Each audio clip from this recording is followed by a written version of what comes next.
नमस्कार, मी किशोर श्रीसाद आपलं सर्वांचं ANTV न्यूजमध्ये महाराष्ट्रातील सर्व प्रेक्षकांचं स्वागत करतो. आज महाराष्ट्राचे नवे मुख्यमंत्री म्हणून देवेंद्र फडणवीस हे आज तिसऱ्यांदा महाराष्ट्र राज्याची शपथ घेणार आहे मुख्यमंत्री पदाची. यामध्ये देशातील सर्वात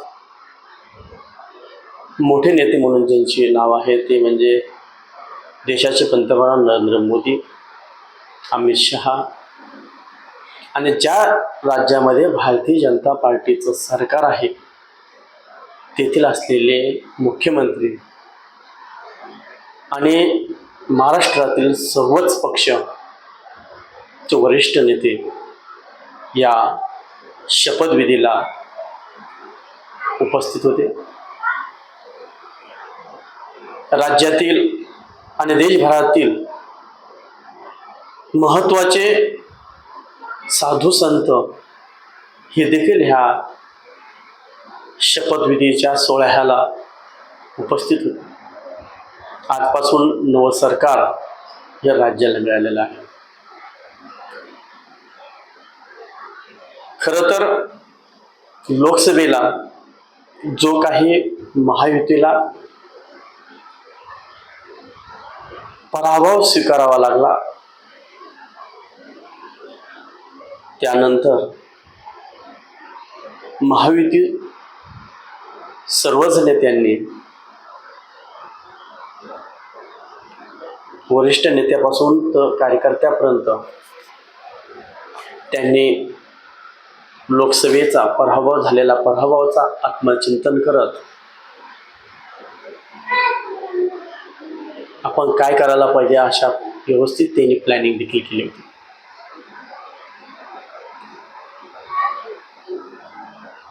एकनाथ शिंदे मुख्यमंत्री असताना अनेक योजना त्यांनी राबवण्याचा प्रयत्न केला आणि ते यशस्वी देखील ठरलेले आहे.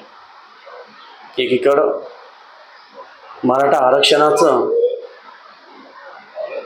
मोठा प्रश्न असताना, ओबीसीचा मोठा प्रश्न असताना देखील त्यामध्ये एकनाथ शिंदे यांनी अतिशय शिताफीने या राज्यामध्ये त्यांची मुख्यमंत्री पदाची जी जबाबदारी आहे ते त्यांनी समर्पितपणे पेलवली. जे काही महायुती सरकारमधील महत्त्वाचे नेते त्यांनी राज्यामध्ये ज्या काही योजना असतील, लाडकी बहीण योजनासारखी योजना जी काही ती आज महायुतीला जे भरघोस यश संपादित झालं, यश मिळालं, ते लाडकी बहिणीने खूप मोठं योगदान देखील आहे. आणि 1 रुपयात पीक विमा असेल, शेतकऱ्यांना वीज बिल माफ असेल, अशा सर्वच काही योजना आणि असा कोणताच घटक नाही का ते घटक महायुती सरकारने सोडला नाही. पराभवाचा जो काही त्यांच्यावरती त्यांच्या विषयी देखील मोठं संकट होतं, त्यांना ते यशस्वी करण्यासाठी ते महायुतीने खूप मोठी मेहनत केली, तळागाळापर्यंत योजना पोहोचण्याचं काम केलं, त्याची अंमलबजावणी देखील केली. आज महाराष्ट्राने जो काही महायुतीला जो काही मोठं यश दिलं, परंतु आणि जनतेनेही भरभरून महायुतीला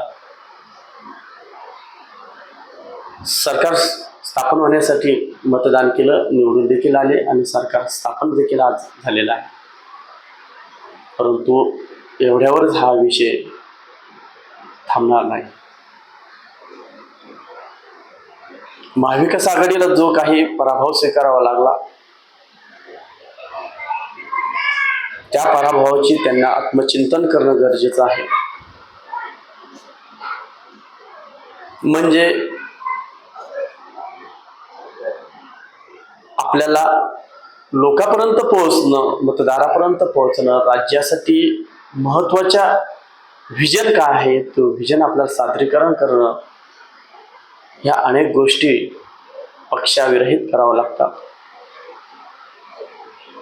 म्हणून महाविकास आघाडीला जो काही त्यांनी विधानसभेला गाफील राहिल्यासारखं त्यांचं झालं, नक्कीच झालेलं आहे.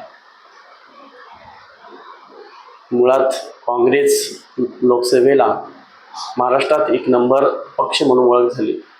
काँग्रेसमधलेच महत्त्वाचे नेते आहेत, त्यांनी कोणतीही विधानसभाची व्यवस्थित प्लॅनिंग केली नाही. त्यांच्यामध्येच मुख्यमंत्रीपदाचे त्यांना डव्हाळे लागले होते, रस्सीखेच चालू होती. त्यामुळे जनतेपर्यंत पोहोचणं त्यांना तेवढं फारसं यश मिळालं नाही. एकीकडं पवारसाहेब असतील, अपेक्षित होतं की देखील पवारसाहेबांचे सीट आणि आमदार जास्त प्रमाणात देऊन देतील, परंतु म्हणावं तसा त्यांना यश देखील मिळालं नाही. त्याचं मागचं कारण एक झालं आहे की जनतेनं लोकसभेला त्यांना भरभरून यश दिलं होतं, परंतु विधानसभेमध्ये राष्ट्रवादी शरद पवार गट हे कमी पडलेले आहे. लोकांपर्यंत पोहोचणं, प्लॅनिंग करणं, या सर्व गोष्टीत ते कुठे कमी पडले. पवारसाहेबांच्या सभेला गर्दी होत होती, परंतु मतात रूपांतर झालं नाही. हे त्यांना आत्मचिंतन करणं गरजेचं आहे. पुन्हा एकदा त्यांना जनतेपर्यंत पोहोचावं लागेल, तळागाळापर्यंत काम करावं लागेल. आणि एकीकडे उद्धव ठाकरे यांच्या जो लोकांना राज्यामध्ये जे त्यांचं वर्चस्व होत आहे ते परत परत त्या भाषणाच्या माध्यमातून असेल, नवीन विजन काहीच नाही, असे अनेक काही कारणे देखील त्याला आहे. आणि महायुतीने जी काही पकड निर्माण केली, त्या पकडमुळे, त्या योजनेमुळे, त्यांच्याकडे जी सिस्टममुळे त्यांना यश मिळालेलं आहे. परंतु आज राज्याचे मुख्यमंत्री म्हणून देवेंद्र फडणवीस पुढे आले, आज शपथविधी घेतली, त्यांचं अभिनंदनच आहे. एक भारतीय जनता पार्टीचे वरिष्ठ नेते देखील आहेत. परंतु आता यापूर्वी निवडणुकीच्या अगोदर या देशाचे गृहमंत्री अमित शहा यांनी एक 2024 संकल्प भारतीय जनता पार्टीचा जाहीरनामा सादर केला होता त्यांच्या उपस्थितीमध्ये. आज तर शपथ झाली, सगळ्या गोष्टी झाल्या, नवं सरकार देखील आहे, परंतु आता जो काही जनतेला जाहीरनामा तुम्ही भारतीय जनता पार्टीचा सादर केला होता, महायुतीचा सादर केला होता, त्यामध्ये प्रमुख महत्त्वाच्या गोष्टी मुद्दे देखील होते. ते म्हणजे लाडक्या बहिणीला 1,500वरून 2,100 रुपये देणार ही त्यांनी बहिणीला घोषणा केली होती. लाडकी बहिणींसाठी ते महत्त्वाचा एक मुद्दा देखील पुढे देखील त्यांच्यासाठी असणार आहे. दुसरी म्हणजे कर्जमाफीची त्यांनी जी घोषणा केली होती, ती घोषणा देखील त्यांच्यासाठी आव्हानात्मक असणार आहे. ती कर्जमाफी झाली पाहिजे असं सर्वसामान्य जनतेची अपेक्षेने त्या सरकारकडे बघतात, देवेंद्र फडणवीस यांच्याकडे बघतात. ह्या दोन गोष्टी झाल्या, परंतु याच्याही पलीकडे त्यांनी एक हमीभावच्या दरात जर कधी शेतकऱ्यांचं माल जर खरेदी केला, त्याला भावांतर हमीभावापेक्षा जो काही त्यातील पैसे असतील ते आम्ही त्यांच्या खात्यात वर्ग करू, ही गोष्टी जाहीरनाम्यात होती. आणि प्रत्येक गरिबांना राज्यातील अन्न आणि निवारा याच्या प्रमुख आम्ही त्यावरती काम करू असा जाहीरनाम्यात देखील सांगितलं होतं. राज्यातील वृद्ध लोकांना पेन्शन 1,500वरून 2100 रुपयेपर्यंत नेऊ हे देखील जाहीरनाम्यात होतं. सरकार स्थापनेनंतर व्हिजन महाराष्ट्र 2019 हे 100 दिवसाच्या आत सादर करू असं त्यांनी वचन दिलं आहे. हे देखील आता पाहणं महत्त्वाचं ठरणार आहे. त्याचबरोबर अंगणवाडी आणि आशा सेविकांसाठी 15,000 रुपये वेतन पर मंथ देऊ आणि विमा संरक्षण देऊ असं देखील जाहीरनाम्यात स्पष्ट उल्लेख केलेला होता. आणि त्याचमुळे भरभरून सर्वच जनतेला महायुतीच्या बाजूनं कॉल दिलेत आहे. 25 लाख रोजगार निर्मिती करण्याचे देखील आश्वासन सरकार महायुतीने दिलेलं आहे.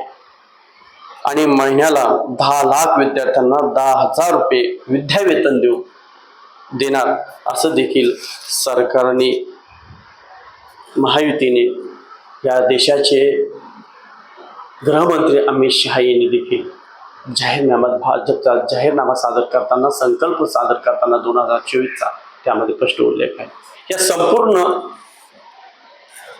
जाहीरनाम्यात दिलेल्या सर्व काही बाबी असतील ह्या येणाऱ्या काळात होणं गरजेचं आहे. कारण ज्या जनतेने आपल्याला भरभरून महायुतीला यश दिलं आता त्याच सर्व जनतेच्या आशा आपल्याकडे आहे, सरकार म्हणून तुमच्याकडे आहे. आणि त्यांना ज्या काही घोषणा आपण केल्या त्या पूर्ण होणं गरजेचं देखील पाहणं महत्त्वाचं ठरणार आहे. चला थांबू इथेच. थँक्यू.